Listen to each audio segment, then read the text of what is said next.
Halo, jumpa lagi di channel cerdik.com. Para pendengar cerdik.com, pemirsa dimanapun berada, semoga dalam keadaan sehat selalu. Pada kesempatan hari ini saya akan membicarakan sebuah topik yang hangat dalam pembahasan kurikulum merdeka ya, karena termasuk dalam diferensiasi proses, yaitu gaya belajar. Nah, bagi para pendidik mungkin nggak asing dengan gaya belajar ya, tapi bagi para kaum coba saya jelaskan secara singkat. Gaya belajar itu terdiri dari tiga, ada auditori, visual, dan estetik. Nah, gaya belajar ini ada dalam setiap manusia. Nah, auditori itu adalah gaya belajar yang menggunakan atau mengutamakan indera pendengaran, sementara visual itu menggunakan indera penglihatan dan estetik itu lebih ke. Nah, kenapa saya angkat tema terkait dengan gaya belajar? Karena memang masih banyak miskonsepsi yang muncul terkait dengan gaya belajar. Gaya belajar ini sebenarnya ada tulisannya ya, bukan cuma gaya belajar, tapi gaya belajar dominan, alias gaya belajar yang paling dominan dalam diri seseorang. Jadi setiap orang itu memiliki tiga gaya belajar ini, tapi ada yang paling dominan.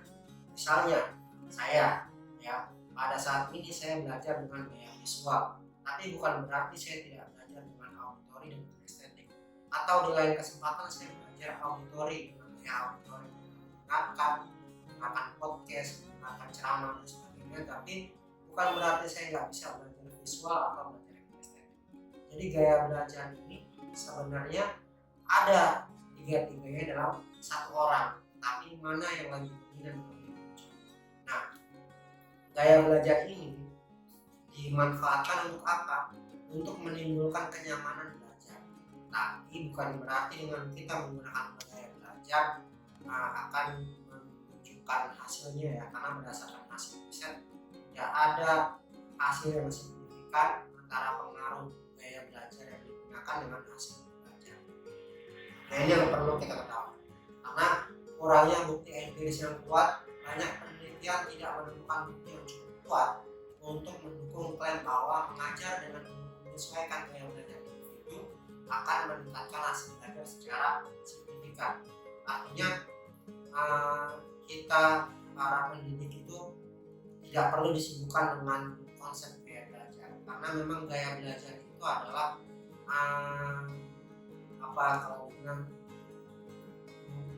setiap orang itu beda-beda. Yang perlu kita sampaikan kepada siswa adalah ini loh gaya belajar pembinaan kamu, kepada orang tua, ibu bapaknya gitu ya, ibu bapak wali murid, ini loh gaya belajar anak itu.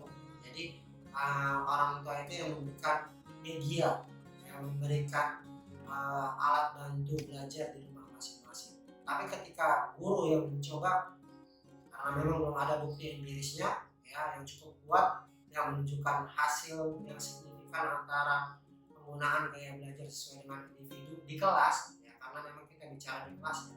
Di kelas itu kan sangat beragam, gak cuma satu orang. Ketika kita mewadahi semua gaya belajar yang ada chaos gitu ya.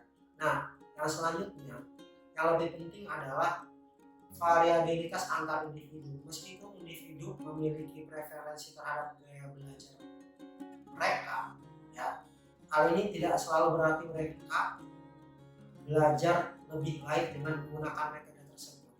Efektivitas belajar lebih dipengaruhi oleh metode mengajar yang sesuai dengan konten yang diajarkan.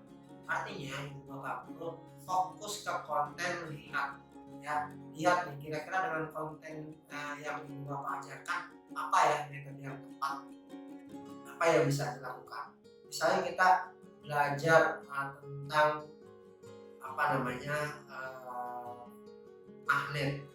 magnet gosok. Ketika memang cuma mendengarkan itu ya, anak sampai keluar sampai kelas ya lupa. cuma melihat, mungkin sampai rumah mau lupa. Tapi kalau mempraktekkan, ya estetik, ada percobaan, ada praktikum, itu akan lebih melekat. Tapi tidak semua pelajaran cocok dengan praktikum, gitu. Ya, jadi kita harus memilah-milah kontennya pasnya apa, terus metodenya apa, terus pendekatan multisensori. Nah, ini penting nih. Multisensori itu apa sih? Kita melibatkan segala sensor yang ada di diri manusia atau diri murid. Yang kita mau melibatkan matanya, kita melibatkan pendengarannya, kita melibatkan suaranya, kita melibatkan gerakannya. Kenapa? Semakin banyak indera yang digunakan dalam proses pembelajaran, maka semakin melekatlah ilmu pengetahuan yang akan kita berikan. Nah, selanjutnya adalah strategi pembelajaran aktif yang perlu digunakan itu seperti ini. Jadi untuk meningkatkan proses pembelajaran itu ada namanya konstruktivisme sosial. Jadi ada pembelajaran yang bersifat aktif learning, ya misalnya seperti diskusi kelompok, praktikum, pengajaran berbasis project. Nah, itu lebih efektif digunakan ya dengan menyesuaikan gaya belajar individu. Jadi lebih pas itu gaya belajar itu akan digunakan di project, misalnya kalau Bapak mengajarkan iklan, ya. Nah, ada yang menyampaikan iklan melalui audio, voice note, ya. Gila, pasta gigi ini. Atau ada juga yang menggunakan infografis atau menggunakan video. Nah, referensi gaya belajar itu dilibatkan di situ. Jadi lebih nyaman anak. Nah, selanjutnya adalah konteks pembelajaran. Efektivitas gaya belajar lebih seringkali dipengaruhi oleh konteks pembelajaran. Misalnya pembelajaran sains mungkin lebih efektif kayak tadi kita menggunakan praktikum dan sebagainya. Nah, itu dia ya Ibu Bapak. Jadi bukan berarti ketika kita mengenal konsep gaya belajar kita tarik semua gaya belajarnya ke dalam kelas, nggak kayak gitu konsepnya. Jadi kita tetap menyesuaikan dengan konten yang kita ajarkan.